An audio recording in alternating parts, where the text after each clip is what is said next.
The number one thing on everyone's mind right now is the economy and whether or not we're going to be okay in the next few months, years, and even decades. Coronavirus obviously started a cascade of events in which we have never seen in any of our lifetimes since there was not a pandemic worldwide since 1920, I believe. And we are gonna have to pay the price of what happened in 2020 and what's been going on for the last few years. So in this video, I basically laid out a presentation in which I explained to you guys, the viewer, whether or not we are in a recession, and if we are, what should you do about it. This video is gonna be more professional than my usual videos, so let me know if you like it. We might have to try more like this. So obviously we've had a switch in administration. We've had people getting sick. We've basically been hit with every single crisis, even a war-like situation with the Russia-Ukraine thing. Obviously we are in a downtrend worldwide, but it is not all bad news. We can really benefit from it if we are smart about it. Now, obviously, we are in a recession. If you guys have watched this far, you know that. But let's get into the facts on why we actually are in a recession. So the GDP has dropped 2 quarters in a row, which means that we are in a recession. That is the technical definition of a recession. It's when the GDP drops 2 quarters in a row. I believe we are about 2.5% down because the first quarter was 1.6 and the second was 0.9. So in total that equals out to 2.5% down. Obviously the current administration is changing the definition of a recession, but this is the easiest way to tell if you are or are not in a recession as a country and worldwide, because it doesn't rely on the opinion of others. It is purely factual. The GDP, gross domestic product, is a factual number. Inflation rates are rising at alarming levels, as we all know. Now, the thing about high inflation is that while in the moment it might seem like a good thing, stocks are growing, things that can go up do go up. At the end of the day, there is going to be a price to pay for this rampant inflation, and that price will be, I believe, in the dollar bill itself because of the amount of money that the Fed is printing.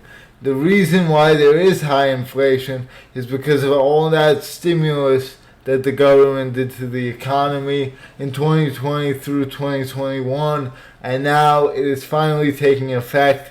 It takes a few years to kick in. I believe that around 30% of all dollars were printed within the years that I just mentioned, and that is absolutely unheard of. So money used to be able to buy us certain things. It no longer can. At the exact same time, the worldwide tension between Russia and the United States, as well as several other things such as the Keystone Pipeline being ruled out of the equation, is causing gas prices to skyrocket. So that is just one example of the growing divide between goods and services and the money that we buy them with. If gas keeps going up and the dollar keeps decreasing in power, we're just going to get more and more expensive gas, and that is really bad for the everyday working Joe. Essentially, we are having the opposite problem as the problem that we had at the beginning of the pandemic, where there were almost no jobs to go around and people were really struggling financially for that reason. Now we are in the opposite situation. There's an influx of jobs everywhere. Jobs have never been easier to get, except no one is working. Now, this is for a variety of reasons. They were spoiled by the stimulus that they were given to do nothing but sit at home. So obviously their motivation to work is way down. people are overall more secluded away from society, which causes a decrease in the amount of people at work. And yeah, if you're in the job market, you should have less of an issue than you normally would. So that is one benefit of the recession. So yes, an influx of jobs, no one working. Overall consumer spending is on the decline because no one's getting paid. So no one has the incentive to go out and buy products, which is bad for the economy, obviously. And the population itself is on the decline.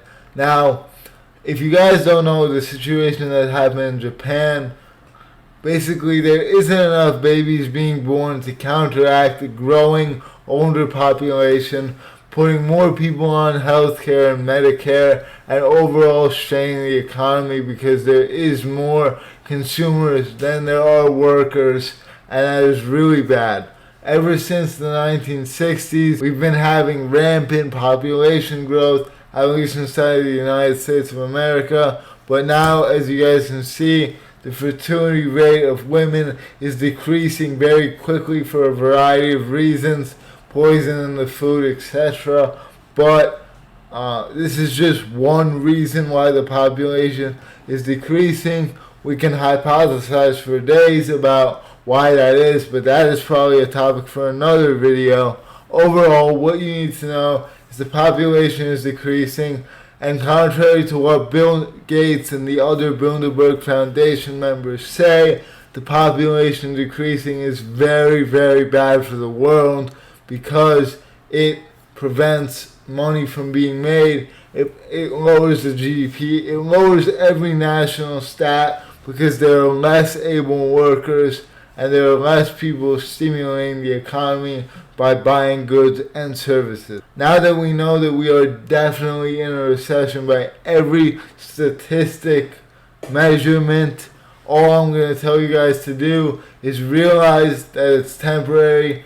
Put money in the markets that have always rebounded, so let this be real estate, stocks, bonds, and crypto. I'm going to talk more about that in another video, but these are just overall tips and how-to 101 of a recession. Leave as little money in cash as humanly possible because the Fed is printing money at an alarming rate, and we don't want to be trapped in that cycle of not being able to be paid the same amount every year and losing out on our precious salaries, etc., etc.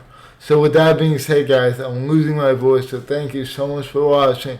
Take care, and I'll see you all soon.